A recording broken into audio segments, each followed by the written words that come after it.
नमस्कार दोस्तों, स्वागत है आपका अपने YouTube channel Nick Mac Tech पर। जैसा कि आप सभी लोग जानते हैं, हम लोग आरआरबी ग्रुप डी के स्पेशल क्वेश्चंस पढ़ रहे हैं। लास्ट वीडियो में मैंने आपको डिस्कस किया था इम्पोर्टेंट क्वेश्चंस के बारे में, cell basic unit of life. ये हमारा चैप्टर का नाम था, जिसमें मैंने आपको अप्रॉक्स 60 क्वेश्चंस कराए थे। अगर आपने वो वीडियो अभी तक नहीं देखी और आप देखना चाहते हो तो ऊपर आई बटन और नीचे डिस्क्रिप्शन बॉक्स में इसकी कंप्लीट प्लेलिस्ट मिल जाएगी, आप वहाँ जाकर देख सकते हो। आज का जो टॉपिक है वो है सर्कुलेटरी सिस्टम। अब इसके टॉप 20 क्वेश्चंस कराऊंगा, जो मोस्ट रिपीटेड क्वेश्चंस तो हैं ही, और साथ ही कुछ इंपॉर्टेंट क्वेश्चंस भी मैंने इसमें ऐड करे हैं जो इस बार आपके एग्जाम में पूछे जा सकते हैं। तो ये क्वेश्चंस वैसे तो मैं स्पेशल अभी जो करा रहा हूँ वो रेलवे ग्रुप डी वाले बच्चों के लिए ही करा रहा हूँ, और लेकिन ये आप सभी में देख सकते हो। जो एएलपी की तैयारी कर रहा है वो भी देख सकता है और सभी देख सकते हैं। लेकिन जो अभी रिसर्च जो मैंने की है वो आरआरबी ग्रुप डी वाले बच्चों के लिए की है, जिसके एग्जाम अभी होने वाले हैं आपके।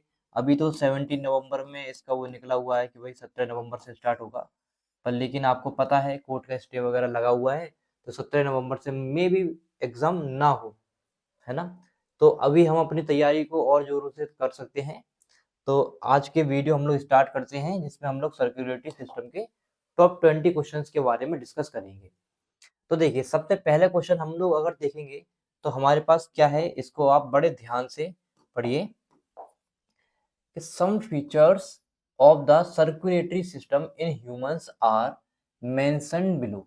कुछ फीचर्स हम यहाँ पर सर्कुलेटरी सिस्टम, देखो ह्यूमंस के अंदर जो सर्कुलेटरी सिस्टम होता है उसके कुछ फीचर्स यहाँ पर दे रखे हैं, है ना। अब इनमें से हमको बताना है इनकरेक्ट कौन सा है, गलत कौन सा है। हमको 4 दे रखे हैं, इनमें से हमको गलत बताना है। मनुष्यों के परिसंचरण तंत्र, सर्कुलेटरी सिस्टम को हम लोग क्या बोलते हैं, परिसंचरण तंत्र की कुछ विशेषताएं नीचे दी गई हैं, गलत विकल्प का चयन करें। तो पहले अगर हम विकल्प की बात करें, हमारे पास क्या है, hypertension is caused by constriction of veins, यानी कि उच्च रक्तचाप सिराओं के संकुच के कारण होता है। अरे ये पहला ही क्वेश्चन गलत हो गया दोस्तों। हाइपरटेंशन के बारे में डिस्कशन हो रही है, तो हाइपरटेंशन यानी कि जब आपका हाई ब्लड प्रेशर होगा, क्या होगा दोस्तों, हाई ब्लड प्रेशर होगा। हाइपरटेंशन में क्या होगा, ब्लड प्रेशर आपका हाई होगा, बढ़ जाएगा।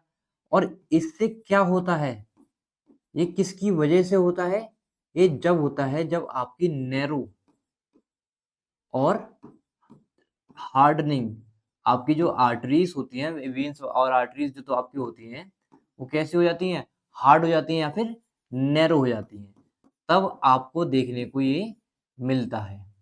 ठीक है, पहला ही क्वेश्चन हमारा गलत हो गया। हाइपरटेंशन यानी कि हमारा हाई ब्लड प्रेशर, क्या था दोस्तों, high blood pressure. High blood pressure ये कॉज्ड होता है नैरो और हार्डनिंग ऑफ आर्टरीज। जब आर्टरीज हमारी नैरो होती हैं या फिर हार्ड हो जाती हैं, तब हमको हाई ब्लड प्रेशर देखने को मिलता है, यानी कि हाइपरटेंशन देखने को मिलता है। तो यही हमसे पूछा गया था, तो यही हमारा क्या आंसर हो गया। ठीक है, इनकरेक्ट ही पूछा था तो हमें यही देना था इसका आंसर। चलिए नेक्स्ट क्वेश्चन हम लोग देखते हैं। नेक्स्ट क्वेश्चन हमारे पास है, what distinguish the circulatory system of arthropods. देखो आर्थ्रोपोड्स के बारे में डिस्कशन हो रहा है। अब आर्थ्रोपोड्स में बहुत सारी चीजें आती है, जैसे बटरफ्लाई हो गया तुम्हारा, है ना, हाउस फ्लाइज हो गए, स्पाइडर्स हो गए, मॉस्किटो वगैरह हो गए, ये सब आर्थ्रोपोडा के अंदर ही तो आते हैं। अब यहाँ पर बोला जा रहा है arthropods from that annelids and which type of circulatory system do they each possesses। देखो, एक तो annelids के बारे में डिस्कशन हुआ है, एक आर्थ्रोपोडा के बारे में डिस्कशन हुआ है। अब यहाँ पे पूछा जा रहा है कि इनमें कौन से टाइप का सर्कुलेटरी सिस्टम होता है ना। आर्थ्रोपोड्स और परिसंचरण तंत्र को एनालिड्स से क्या अलग करता है। यहाँ बोला जा रहा है आर्थ्रोपोड्स के परिसंचरण तंत्र को एनालिड्स से क्या अलग करता है, दोनों में क्या अलग है, और उनमें से प्रत्येक में किस प्रकार का परिसंचरण तंत्र होता है, दोनों के बारे में डिस्कशन हो रहा है। तो देखिए, इसमें अगर मैं आपको आंसर दूं तो देखो, सबसे पहला क्या है, arthropods have closed circulatory system. नहीं भैया, आर्थ्रोपोडा के अंदर तो भैया ओपन सर्कुलेटरी सिस्टम होता है। कैसा सर्कुलेटरी सिस्टम होता है, ओपन सर्कुलेटरी सिस्टम होता है। तो पहला ही ऑप्शन गलत हो गया आपका, और हमसे तो सही पूछा गया है। नेक्स्ट अगर हम देखें हमारे पास क्या है, arthropods have an open circulatory system, हाँ, और annelids have close circulatory system, बिल्कुल सही, यही होगा। क्या होगा, जो आपके आर्थ्रोपोड्स होते हैं दोस्तों, इनका जो सर्कुलेटरी सिस्टम होता है वो कैसा होता है, वो ओपन होता है। जबकि अगर मैं बात करूं आपकी एनालिड की, इनका जो सर्कुलेटरी सिस्टम होता है ये कैसा होता है, क्लोज्ड होता है ना। तो हमारा सही ऑप्शन क्या होगा, ऑप्शन नंबर सेकंड, ये हमारा क्या है, सही उत्तर है। तो इसको ही आपको ध्यान में रखना था। चलिए नेक्स्ट क्वेश्चन की तरफ हम लोग बढ़ते हैं। नेक्स्ट क्वेश्चन हमारे पास है, the attributes of bilateral symmetry. देखो सिमेट्री कैसी हो रही है, बाइलेटरल, यानी कि बिल्कुल बाइलेटरल होनी चाहिए, एक तरफ का हिस्सा अलग, दूसरी तरफ का एक का हिस्सा अलग, सिमेट्री होनी चाहिए बेसिकली, है ना। बाइलेटरल सिमेट्री, सेगमेंटेशंस और coelom and open circulatory system are found in. यहाँ बोला जा रहा है द्विपक्षीय समरूपता या फिर विखंडन या सीलोम या एक खुला परिसंचरण तंत्र किसमें पाया जाता है। ये बाइलेटरल सिमेट्री किसमें होती है, ये जितने भी दे रखे हैं ये हमको बताया जा रहा है कि किसमें होता है, इनमें से किसमें आपको देखने को मिलता है। तो आपको पता है आर्थ्रोपोडा के अंदर ही आपको ये सब देखने को मिलता है ना। आर्थ्रोपोडा देखो, बटरफ्लाई आपको मैंने बताया, आर्थ्रोपोडा में क्या था, बटरफ्लाई आता है। अब बटरफ्लाई को आप बीच में से आप काट, या फिर बीच में से आप उसको काटोगे तो सिमेट्री आपको देखने को मिलेगी, जिसको हम बाइलेटरल सिमेट्री बोलते हैं। और इसमें जो ओपन सर्कुलेटरी सिस्टम ही होता है इसमें, है ना। सर्कुलेटरी सिस्टम कैसा होता है, ओपन होता है। इसी तरीके से आप मच्छर को भी कर सकते हो। तो इसका आंसर क्या हो गया, आर्थ्रोपोडा ही हो गया। इसको बड़ा ध्यान रखना है आपको। चलिए नेक्स्ट हमसे पूछा जा रहा है, इनमें से बताना है हमको, is a condition where blood clot form in circulatory system. देखो ब्लड क्लॉटिंग हो रही है ना, ब्लड क्लॉटिंग हो रही है, कौन सी कंडीशन में ब्लड क्लॉट फॉर्म होते हैं सर्कुलेटरी सिस्टम के अंदर। अब इसमें से हमको बताना है, इसमें से कौन सी ऐसी कंडीशन होती है जब ब्लड क्लॉट करना पड़ता है। देखो यहाँ पर है थ्रोम्बोस, क्या है, थ्रोम्बस। तो थ्रोम्बस में क्या होता है, यही ऐसी कंडीशन होती है where a blood clot form in circulatory system. Circulatory system में क्या, ब्लड क्लॉट फॉर्म होता है। अच्छा इसमें होता क्या है मैं आपको और बताता हूँ। बेसिकली ब्लड क्लॉट क्यों होता है, देखो अगर हम बात करें लीकेज ऑफ ब्लड, है ना, क्या हो रहा है, ब्लड का लीकेज हो रहा है, leakage of blood vessel inside the body, ठीक है, इज प्लग्ड। इतना आपको और पता होना चाहिए। थ्रोम्बस क्या करता है, leakage of blood vessel inside the body. अगर कोई लीकेज है ब्लड वेसल के अंदर, इनसाइड बॉडी के अंदर, तो उसको प्लग करता है ना, ब्लड का क्लॉट करवाता है। तो यही कंडीशन को क्या कराते हैं, हम थ्रोम्बस बोलते हैं। आपको इतना याद रखना है बस। इसका सही आंसर क्या आ गया, थ्रोम्बस हो गया। तो थ्रोम्बस क्या है, एक ऐसी कंडीशन है where a blood clot forms, जब ब्लड क्लॉट फॉर्म्स होते हैं, ठीक है। तो इतना आपको याद रखना था। चलिए हम लोग नेक्स्ट क्वेश्चन की तरफ बढ़ते हैं। और नेक्स्ट क्वेश्चन हमारे पास है, the arrangement of veins.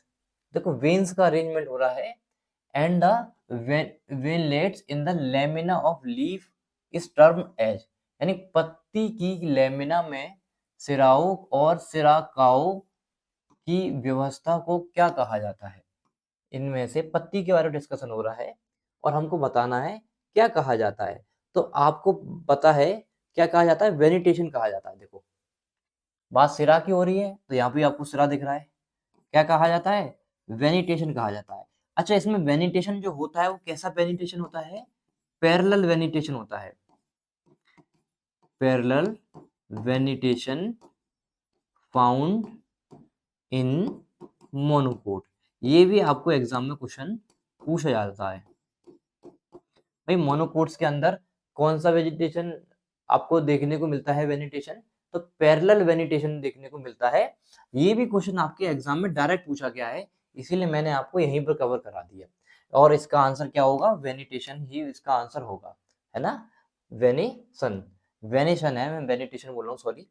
Venation इसका आंसर होगा ना, जिसको हम विन्यास बोलते हैं।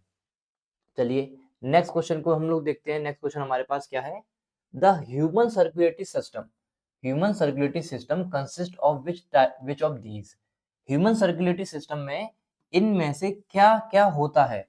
तो आपको पता है ह्यूमन का जो सर्कुलेटरी तंत्र है, यानी कि परिसंचरण जो तंत्र है, उसमें क्या क्या देखने को आपको मिलता है।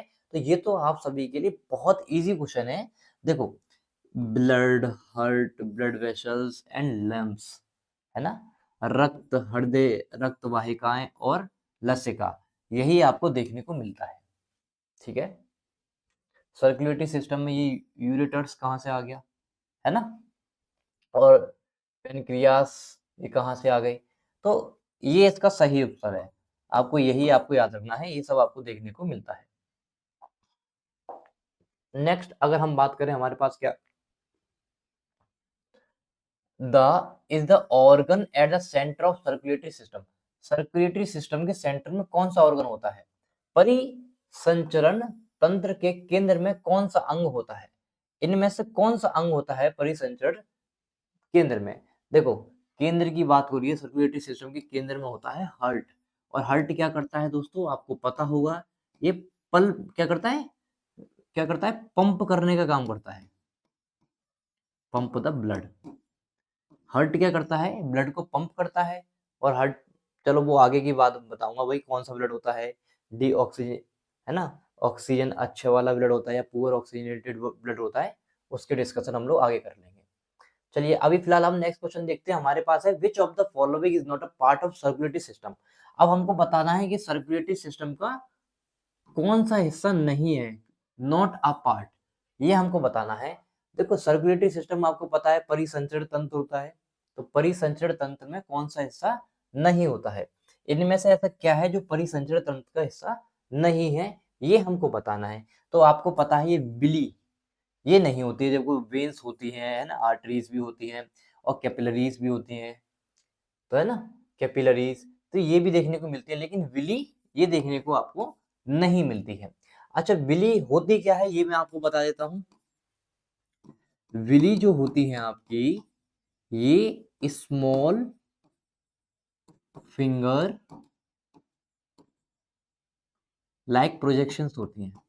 कैसी, स्मॉल फिंगर लाइक प्रोजेक्शंस होती हैं, और जो प्रेजेंट होती हैं, कहाँ पर प्रेजेंट होती हैं ये भी मैं आपको बता देता हूँ। ये हमारी स्मॉल इंटेस्टाइन जो होती है हमारी, उनके अंदर प्रेजेंट रहती हैं, है ना।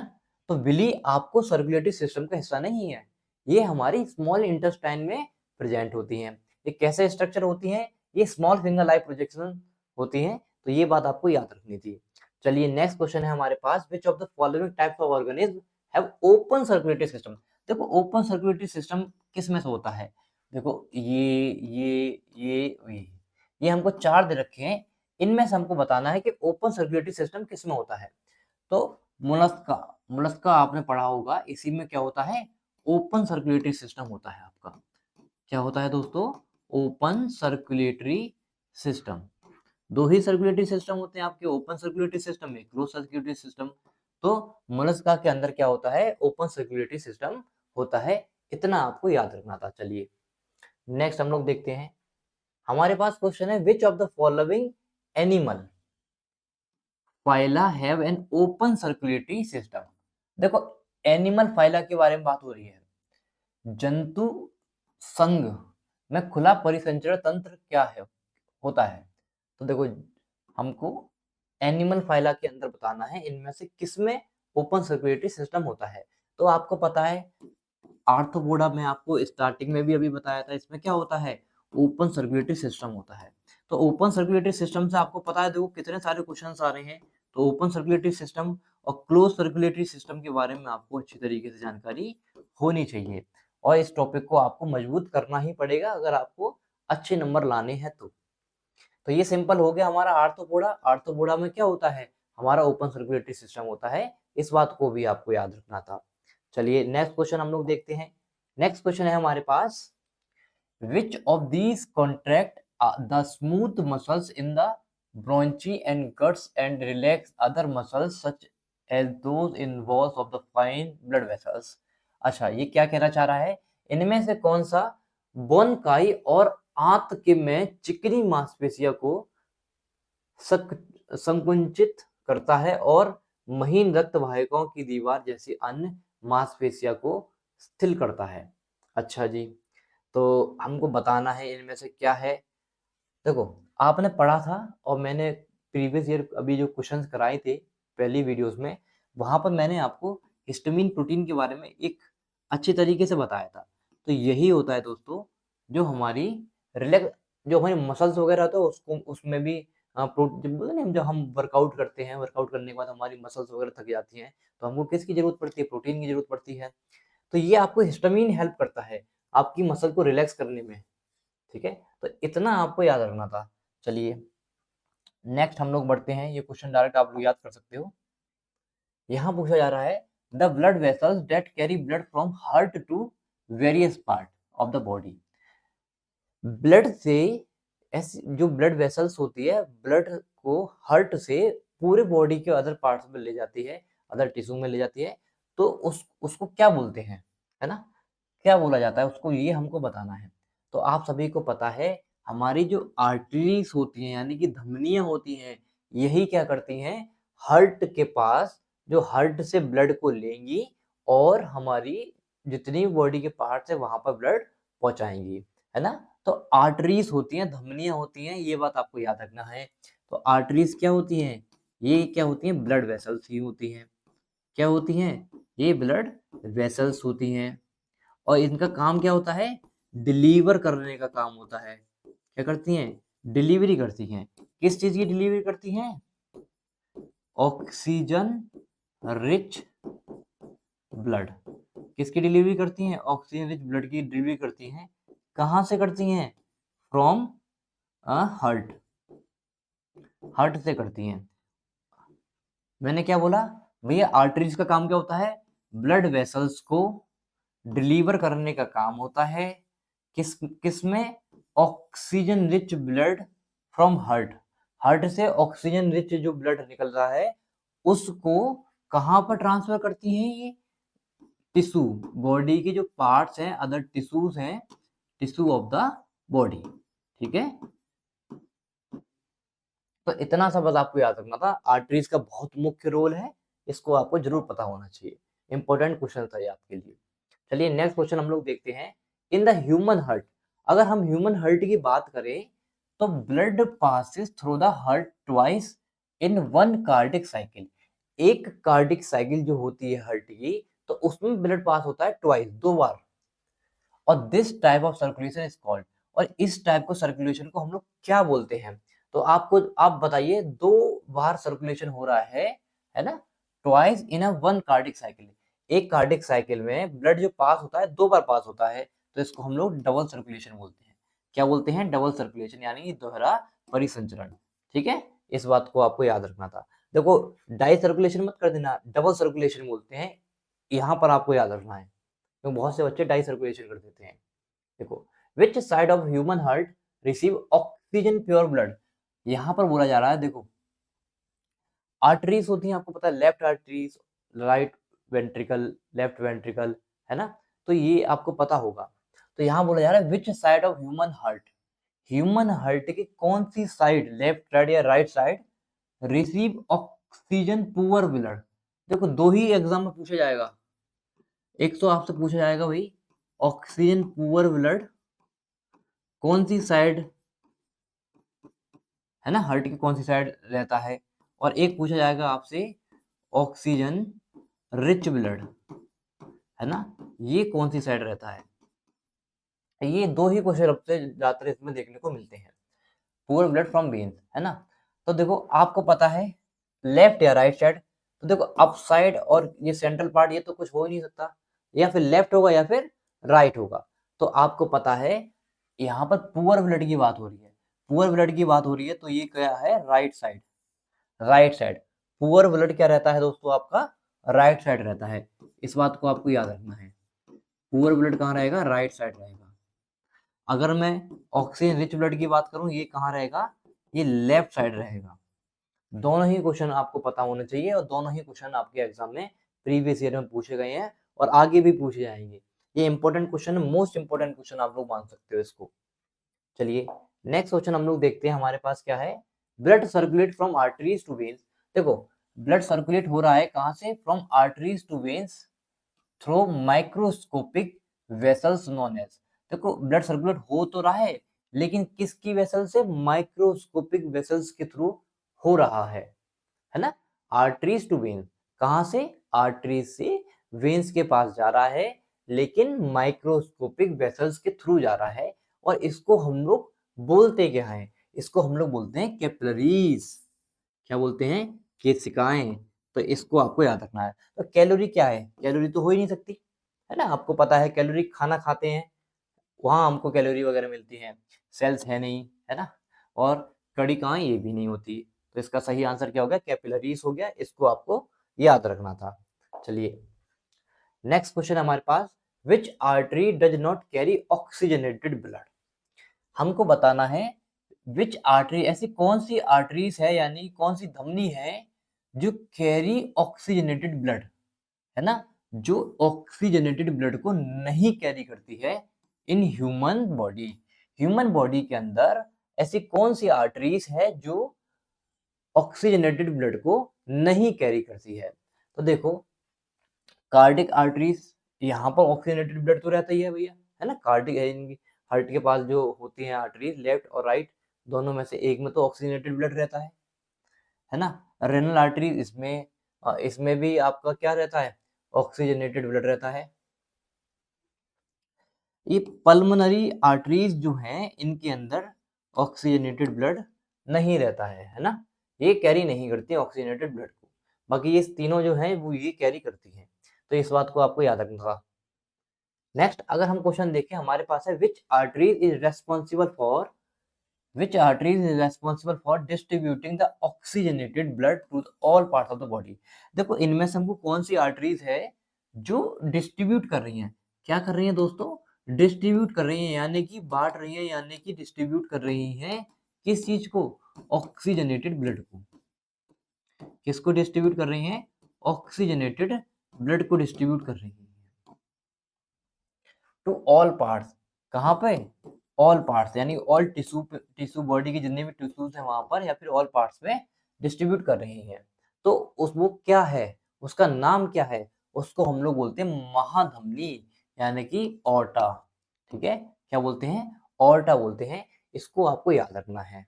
ठीक है, यहाँ पर लेफ्ट वेंट्रिकल, राइट, लेफ्ट आर्टियम बोला गया है, राइट वेंट्रिकल बोला गया है, ये नहीं है, आपको याद नहीं रखना है। क्या होता है, ऑर्टा बोलते हैं, इसको याद रखना है। ऑर्टा क्या करता है, ये ऑक्सीजनेटेड ब्लड को डिस्ट्रीब्यूट करता है पूरे बॉडी के पार्ट्स में। इतना आपको याद रखना था।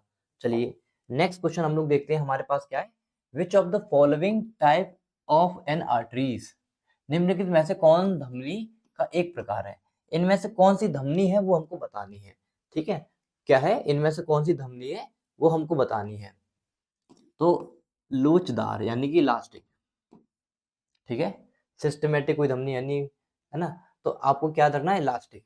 ये इसका सही उत्तर है, इसको आप लोग रख सकते हो, बहुत बार एग्जाम में पूछा गया है। चलो नेक्स्ट क्वेश्चन देखते हैं हम लोग, which of the following carries, देखो which of the following carry blood from the heart the kidney, blood from the heart to the kidney. देखो हार्ट से ब्लड को किडनी तक, हार्ट से ब्लड को किडनी तक ले जाने का काम कौन करता है। इनमें से हमको बताना है हार्ट से ब्लड को किडनी तक ले जाने का काम, ये आपकी रेनल आर्टरीज जो होती है ना, है ना, ये करती हैं। कौन करती हैं, रेनल आर्टरीज, रेनल आर्टरीज। इनका काम क्या होता है, ये हार्ट से ब्लड को किडनी तक पहुंचाती हैं। चलिए नेक्स्ट और लास्ट क्वेश्चन है हमारा आज का, which of the following layers of the arteries lets is handle the high pressure from the heart। यहां देखो बात क्या हो रही है कि धमनियों की निम्नलिखित में से कौन सी परत उन्हें हृदय के आने वाले उच्च दबाव को संभालने देती हैं। हार्ट में जो दबाव पड़ रहा है ना, तो उसको संभालने देती हैं तो कौन सा ऐसा चीज है जो ऐसा काम करती है ना? तो अगर हम बात करें तो यहाँ पर क्या हो गया आपका मीडिया। क्या है दोस्तों? मीडिया है। तो इस बात को आपको याद रखना है। अब ये मीडिया है क्या, ये भी मैं आपको बता देता हूँ। छोटी सी बात बताता हूँ आपको। ये एक लेयर होती है। क्या होती है दोस्तों? एक लेयर होती है किसकी? मसल्स की। मसल्स की एक लेयर होती है जो काम क्या करती है? ये अलाउ करती है किसको? आर्टरीज को अलाउ करती है क्या करने के लिए? हैंडल करने के लिए। क्या हैंडल करने के लिए? High pressure from the heart. इतनी सी बात आपको याद रखनी थी, ठीक है? और अगर कुछ रह गया हो तो मैं आपको बता देता हूँ। जैसे यहाँ पर छोटी मोटी बातें और हम कर सकते हैं। भाई इलास्टिक आपके लिए नया वर्ड होगा, है ना? तो इस इलास्टिक को हम लोग एक नाम से और जानते हैं, ये भी आप लोग समझ लो। दिस इज आल्सो कॉल्ड, या फिर ऑल्सो नोन एज, इसको हम लोग क्या बोलते हैं? कंडक्टिंग भी बोलते हैं दोस्तों। कंडक्टिंग भी वर्ड आपको देखने को मिल सकता है। कंडक्टिंग, कंडक्टिंग आर्टरीज, क्योंकि बात तो यहाँ पर आर्टरीज की हो रही है। कंडक्टिंग आर्टरीज बोलते हैं, या फिर इसको हम लोग कंडस्ट भी बोल देते हैं, है ना? कंड्यूट, CONDUIT, ये होती है इसकी सही स्पेलिंग। तो ये भी इसको बोल देते हैं, ठीक है?